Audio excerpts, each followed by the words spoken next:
Scouts attending the World Jamboree, I have first of all to read to you, a message from His Majesty the King, who I have the honor of representing here this afternoon.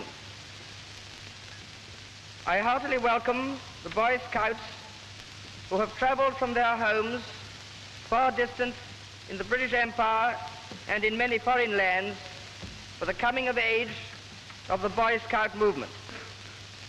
This is a unique assemblage representative of the youth of all the great nations of the world.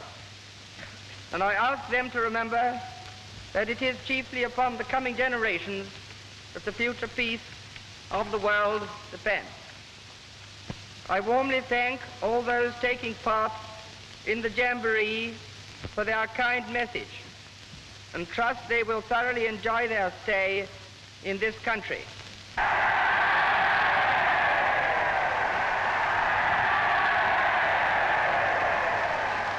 British people have always believed in playing games because they hold that games foster true sportsmanship by bringing people together in a common and unselfish interest.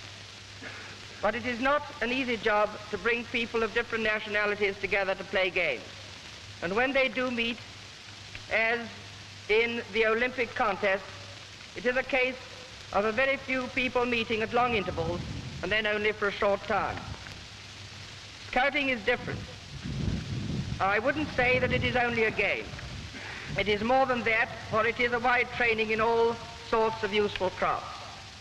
But it can be and is practiced in the spirit of a good game. And you can all play together, whatever your country, class, or creed. You meet together continually at your rallies and jamborees. You pay visits to each other. Over 8,000 scouts from Great Britain visited their brother scouts in foreign countries during 1928.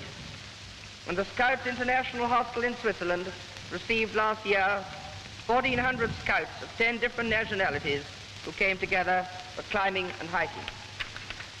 Every day, scouting is growing and extending and bringing into closer touch the youth of all nations. And as you work and play together so many different forms of scouting, you are sure to understand and to appreciate the other fellow's point of view, even when it differs from your own.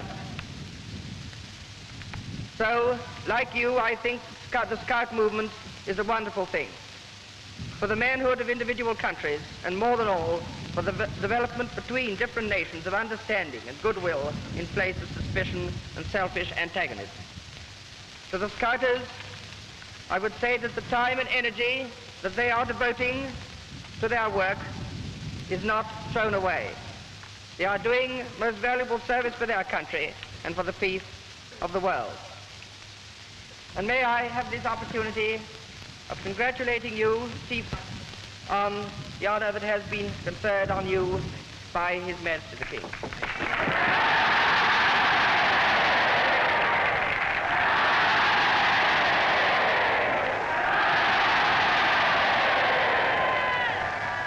To you, Scouts, I say, go ahead, stick to your scouting, make yourselves as efficient as you can. Be good friends with your brother Scouts from other countries. And when you are older, don't forget the comradeship of your scouting days.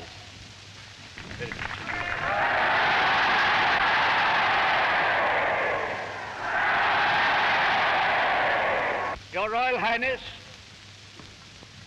I want, in the name of all this assemblage of Scouts, to thank you and to ask you to thank His Majesty for the splendid message that he has sent to us through you today.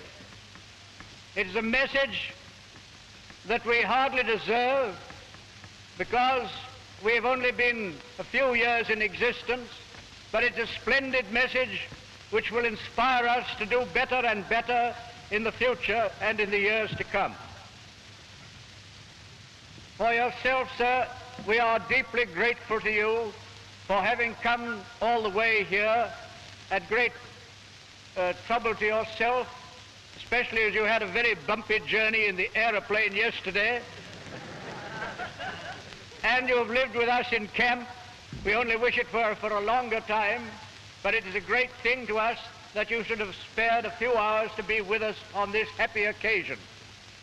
And sir, we are very grateful to you for the inspiring words that you have spoken. I especially commend to the Scouts those words you've spoken about sportsmanship, because they are the underlying secret of good comradeship and fair play, which is going to distinguish our friendship between the nations in the future.